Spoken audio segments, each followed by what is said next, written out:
Good morning. आज का हमारा टॉपिक है टायरोडोफाइट्स साइलोटम। टायरोडोफाइट्स का जो ये मेंबर है साइलोटम, इसके बारे में हम डिटेल में देखेंगे कि कैसे इसकी स्ट्रक्चर होती है, किस हैबिटेट में पाया जाता है और इसके स्पोरोफाइट और गैमेटोफाइट प्लांट किस किस प्रकार के होते हैं। तो सबसे पहले यहाँ देखते हैं साइलोटेल्स, ये ऑर्डर है इसका साइलोटम का। तो जो साइलोटेल्स ऑर्डर होता है वो विलुप्त ऑर्डर है एक साइलोफाइटेल्स, उससे मिलता जुलता है। साइलोफाइटेल्स जो ऑर्डर है वो विलुप्त हो चुका है, मतलब कि पहले तो ये पाया जाता था लेकिन टाइम के साथ साथ ये जो पृथ्वी है उस पर से विलुप्त हो गया। तो उससे बिल्कुल यह मिलता जुलता है। और साइलोटेल्स, इसके दो जीनस देखे जाते हैं, केवल इसके दो जीनस हैं जिसके बारे में हम देखते हैं कि हाँ इसके दो जीनस हैं जो कि पृथ्वी पर पाए जाते हैं। तो एक तो है इसका साइलोटम और दूसरा है मेजिप्टेरिस। तो जो आज हमारा ये टॉपिक है वो साइलोटम के ऊपर है। अब यहाँ देखते हैं क्लासिफिकेशन ऑफ साइलोटम। साइलोटम के क्लासिफिकेशन में डिवीजन साइलोफाइटा। डिवीजन साइलोफाइटा जिसका कैरेक्टर क्या हो जाएगा कि स्पोरोफाइट इसमें रूटलेस होता है, जो कि बहुत ही इंपॉर्टेंट फीचर है।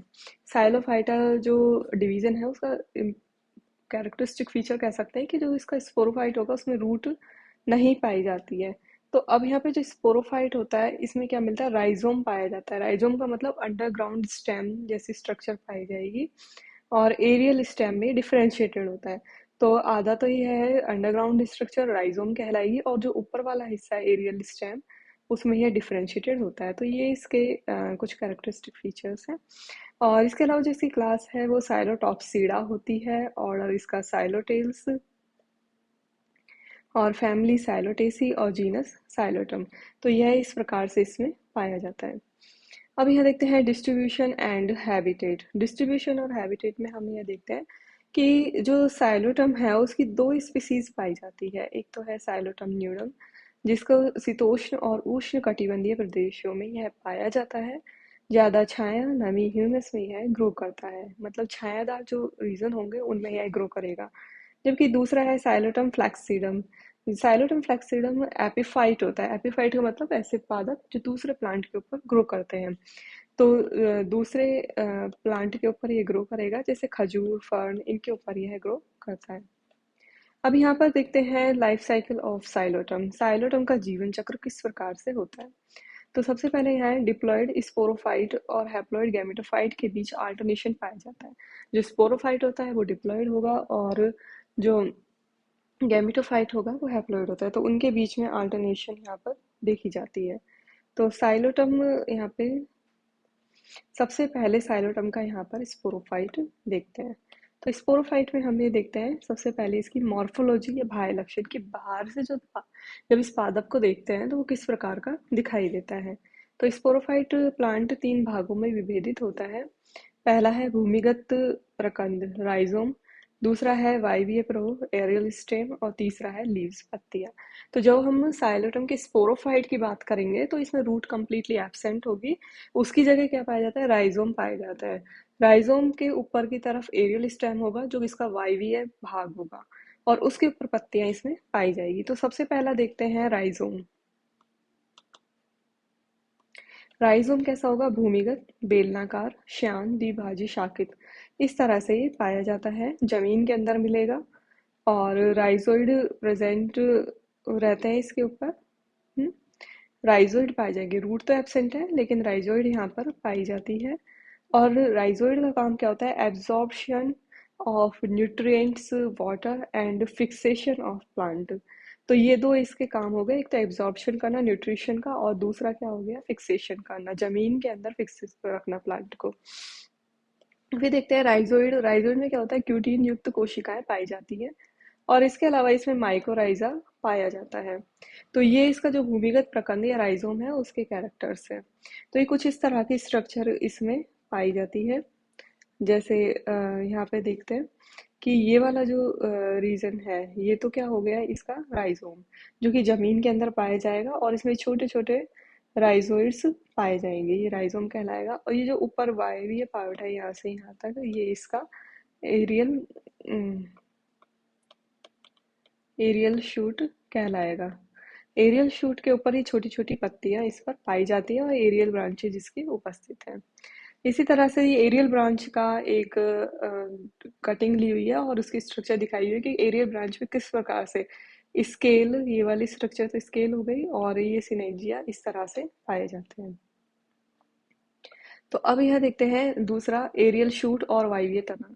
एरियल शूट कैसा होगा, जैसे हमने डायग्राम में भी देखा, इरेक्ट होता है, ग्रीन कलर का होता है और वायवीय भाग होता है और भूमिगत तने से डेवलप होकर के बनता है। और ये बनेगा कैसे, जैसे राइजोम हो गया, उसकी कोई भी ब्रांच, इस तरह से राइजोम में कोई ब्रांच डेवलप हो जाएगी और एरियल शूट बनाएगी। तो राइजोम की कोई भी ब्रांच डेवलप होकर के एरियल शूट बनाती है। यह भी द्विभाजीय शाखित या डाइकोटोमसली ब्रांच्ड होता है। ठीक है।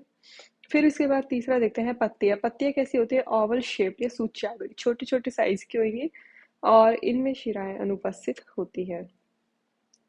रूट्स साइलोटम में एब्सेंट होती है, जैसा हमने देखा कि राइजोम पाया जाएगा और उसमें राइजोइड्स पाए जाते हैं। फिर है anatomy of rhizome. Anatomy of rhizome को जब देखते हैं तो इसका जब अनुप्रस्थ काट लेते हैं तो उसमें निम्न भाग दिखाई देते हैं, एपिडर्मिस, कॉर्टेक्स और स्टील। स्टील को हिंदी में कहते हैं रंग। जो वैस्कुलर सिस्टम होते हैं, वैस्कुलर बंडल, उनका जो कंप्लीट अरेंजमेंट होता है स्टेम के अंदर, उसको स्टील कहेंगे। तो इसमें यह डायग्राम दिखाई दे रहा है जिसमें यह देखा जा सकता है कि क्यूटिकल पाई जा रही है ऊपर ही ऊपर, ये एपिडर्मिस हो गई। सबसे पहले क्यूटिकल है, ये जो ये लेयर पाई जा रही है ये इसकी क्यूटिकल कहलाती है। फिर उसके लिए एपिडर्मिस है, ये वाली जो सेल्स होंगी ये मिल रही है, और ये वाली, और ये एपिडर्मिस कहलाएंगी। फिर ये वाला रीजन है जो आउटर कॉर्टेक्स कहलाता है। फिर इसके नीचे मिडिल कॉर्टेक्स और ये अंदर की तरफ कंप्लीटली इनर कॉर्टेक्स कहलाएगा। इनर कॉर्टेक्स की जो अंदर की लेयर होती है, सबसे लास्ट लेयर जो कि सिंगल लेयर्ड होती है, ये एंडोडर्मिस कहलाती है, जो सबसे अंदर वाली लेयर होती है और पेरिसाइकिल को चारों ओर से कवर करके रखती है। पेरिसाइकिल क्या होती है, जो स्टील होती है उसके चारों ओर जो लेयर पाई जाएगी वो पेरिसाइकिल कहलाएगी। और अंदर की तरफ जो वेस्कुलर सिस्टम पाया जा रहा है, इसमें प्रोटोजाइलम और मेटाजाइलम पाए जाते हैं। तो ये इसकी कंप्लीट स्ट्रक्चर है। अब इसके देखते हैं कि एपिडर्मिस किस तरह की होती है। एपिडर्मिस यहाँ पर सिंगल लेयर्ड पाई जाएगी और 2 to 3 सेल राइजोइड इस पर पाए जाते हैं। सिंगल लेयर होगी, एक परत में मिलेगी और 2 से 3 कोशिकीय राइजोइड इस पर पाए जाएंगे। दूसरा देखते हैं कॉर्टेक्स। कॉर्टेक्स यहाँ पर पैरेनकाइमेटस सेल्स या मृदुकीय कोशिकाओं से मिलकर के बना होता है। एयर स्पेस या वायु स्थान इसमें पाए जाते हैं। कॉर्टेक्स 3 भागों में विभाजित होता है। फर्स्ट है माइकोराइजल जोन या कवक मूलीय क्षेत्र। कवक मूलीय क्षेत्र क्या होगा, सबसे बाहर वाला रीजन होगा। 3 से 4 लेयर इसमें पाई जाती है और फंगल हाइफी इसमें पाए जाते हैं। दूसरा है स्टोरेज जोन, स्टार्च का स्टोरेज इसमें पाया जाता है। संचयन क्षेत्र भी कहलाता है और 3 से 5 लेयर पाई जाएंगी। तीसरा है इंटरनल जोन, जो कि पैरेनकाइमेटस होता है। तो इस तरह से जो कॉर्टेक्स है उसके भी 3 भाग में डिफरेंशिएटेड हो गए। बाहर की तरफ तो माइक्रोराइजा पाया जाएगा और उसके अंदर स्टोर होगा, स्टोरेज रीजन है, और उसमें स्टार्च की स्टोरेज होती है। और थर्ड है इंटरनल जोन, पैरेनकाइमेटस रीजन इसमें पाया जाता है। फिर उसके बाद यहाँ देखते हैं इंटरनल जोन की सेल्स में फ्लोबोफिन का डिपोजिशन पाया जाता है। फ्लोबाफिन, इसका डिपोजिशन यहाँ पर देखने को मिलता है और ये क्या होता है, ऑक्सीडेशन ऑफ टैनिन से ये बनता है। फिर नेक्स्ट यहाँ देखते हैं एंडोडर्मिस। एंडोडर्मिस क्या होती है, इनरमोस्ट लेयर ऑफ कॉर्टेक्स होती है। कॉर्टेक्स की सबसे अंदर वाली लेयर होगी, अंतस्त्वचा भी कहते हैं इसे। बैरल शेप्ड कोशिकाओं से मिलकर के बनी हुई होती है, ढोलकाकार कोशिकाओं से। कॉर्टेक्स को स्टील या रंग से अलग करती है, सिंगल लेयर्ड होती है, सेल में कैस्पेरियन स्ट्रिप पाई जाती है।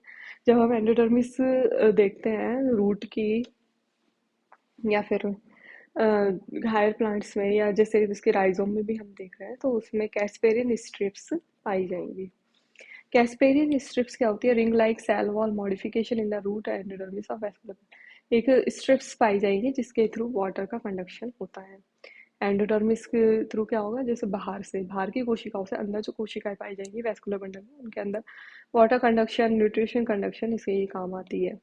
फिर है स्टील। स्टील क्या होती है, सिंगल लेयर्ड पेरिसाइकिल से ये घिरी हुई रहती है। इसमें प्रोटोजाइलम पाया जाता है, जाइलम केंद्र में और फ्लोएम बाहर की ओर होता है। इसमें कैसे पाया जाएगा प्रोटोजाइलम, जाइलम तो सेंटर में होगा और फ्लोएम इसको चारों ओर से घेर करके रखता है। जाइलम में एक्सार्क कंडीशन पाई जाती है प्रोटोजाइलम सेंटर में होगा और मेटाजाइलम बाहर की तरफ, मतलब अंदर से बाहर की ओर इसका डेवलपमेंट होगा। सेंटर से बाहर की ओर जाइलम का फॉर्मेशन हो रहा है, अंदर वाला तो पुराना होगा और बाहर वाला नया। इसमें ट्रैकिड्स पाई जाती हैं। मेटाजाइलम और प्रोटोजाइलम दोनों की ट्रैकिड्स में सोपानवत या स्केलरी फॉर्म डिपोजिशन पाया जाता है। स्केलरी फॉर्म डिपोजिशन यहाँ पर देखा जाता है। जाइलम के चारों ओर एंगल सेल्स पाई जाती हैं और फ्लोएम कहलाता है। Thank you.